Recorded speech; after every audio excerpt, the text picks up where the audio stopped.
அனைவருக்கும் காலை வணக்கம். இந்த காணொளியில் பிரணவ மந்திரம் கூறி அணுக்களின் இயக்கம் கட்டுப்படுத்த முடியுமா என்பதை காணலாம். தமிழில் ஆ என்றால் காலம், உல் என்றால் இருப்பு என்று பொருள். எனவே ஆயுள் என்பது ஆ பிளஸ் உல், அதாவது காலம் பிளஸ் உல், காலம்.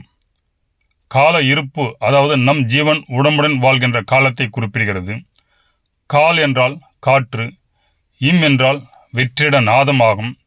யார் ஒருவன் கால் என்னும் காற்றுடன் ஜீவனோடு கூடிய உடம்பின் உள்ளிருக்கும் வெற்றிடத்தில் இம் என்ற நாதத்தோடு இருக்கிறானோ அவனே ஆயுள் பெற்ற மனிதனாக விளங்குகிறான் என்பதே இந்த தமிழின் வார்த்தை ஆயுள் என்பதை குறிக்கிறது.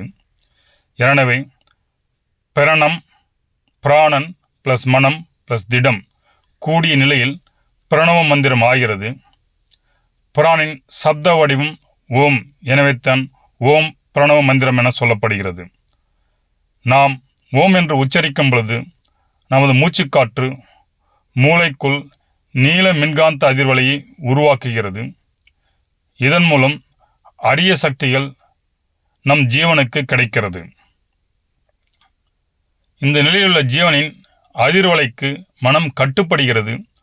அப்பொழுது ஜீவனின் உணர்வு மேம்பட்டு அறிவு மேல்நிலை அடைவதால் நல்ல மின்காந்த அலைகள் அந்த ஜீவனிடமிருந்து வெளிப்படுகிறது.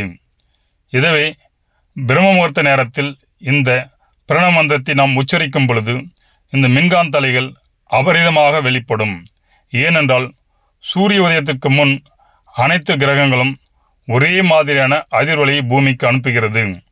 இதைத்தான் நாம் காஸ்மிக் பவர் என்கிறோம். எனவே தான் பிரம்ம முகூர்த்தத்தில் பிரணவ மந்திரம் உச்சரிப்பது அல்லது தவம் செய்தல் நல்ல பலனை நமக்கு கிடைக்கும். அதுவே சூரிய உதயத்திற்கு பின்பு இந்த உடலானது நவகிரகங்களின் கட்டுப்பாட்டில் இயங்குவதால் அப்பொழுது நாம் பிரணவ மந்திரம் உச்சரிப்பது அதனுடைய பலனை கொஞ்சம் குறைவாக்கவே செய்கிறது. ஏனென்றால் சூரிய உதயத்திற்கு பின் இந்த கிரகங்கள் அதனுடைய மின்காந்த அலைகளை ஒரே மாதிரியாக வீசுவதில்லை, அதன் தன்மைக்கேற்ப வீசுகிறது. எனவே அந்த மின்காந்த அலைகளால் உட்பெறப்பட்ட இந்த மனம் அதன் மனத்தின் போக்கும் மாறுபடுகிறது. எனவே தான் ஓங்காரத்தை, பிரணவ மந்திரத்தை பிரம்மத்தில் சொல்கிறார்கள். எப்பொழுது ஜீவனிடம் மனம் வசப்படுகிறதோ அப்பொழுது மனம் ஒடுங்கி தியானத்தில் ஆழ்நிலைக்கு போகும்போது உங்கள் பார்வை உள்முகமாக திரும்பிவிடும். அப்போது உங்கள் உடலின் உள் உறுப்புகளின் ஒவ்வொரு அசைவையும் உங்களால் காணவும் முடியும், உணரவும் முடியும். பின் அவை அனைத்துமே உங்கள் கட்டுப்பாட்டிற்குள் வந்துவிடும். இந்த நிலையில் பிரபஞ்சத்தில் நீங்கள் எதை வேண்டுமானால் நிறுத்தவும் செய்யலாம், இயக்கவும் செய்யலாம். ஏனென்றால் இந்த பிரபஞ்சம் அனைத்தும் பஞ்சபூதங்கள் ஆனது, நீங்களும் பஞ்சபூதங்கள் ஆனவர்கள். எனவே ஒன்றுக்கொன்று இணைந்து இசைந்து செயல்பட முடியும். ஏனென்றால் இந்த நிலையில் நீங்கள் அணுக்களின் அளவில் பாதிப்பை உண்டாக்கி அணுக்களின் இயக்க போக்களை மாற்ற முடியும். அதனால்தான் நீங்கள் பஞ்சபூதங்களை கையாளும் சக்தி பெற்று தத்துவத்திற்கு அப்பாற்பட்டு இயங்குவீர்கள். இதைத்தான் இறைநிலை என்பார்கள். இதைத்தான் அவனின்றி ஒரு அணுவும் அசையாது என்று கூறினார்கள். அவதார புருஷர்கள் இத்தகைய நிலையிலிருந்து தான் இயங்குவார்கள். இத்தகைய உயர்நிலையில் ஒரு ஜீவன் தவ வாழ்க்கையின் மூலம் பெற முடியும். தவம் என்பது ஜபத்தின் மூலமாக உடலையும் மனதையும் தயார் செய்யும் பயிற்சி. இந்த பயிற்சியில் எப்பொழுது உடல் மனம் என்னும் இரண்டு நிலைகளை கடக்கிறீர்களோ அப்போதுதான் தவமே ஆரம்பமாகிறது. தவம் என்பது தன்னை அறியாது தொடங்கி தன் உணர்வில் நிலைத்திருப்பது. தொடக்கமும் முடிவும் இல்லா நிலையே தவம்.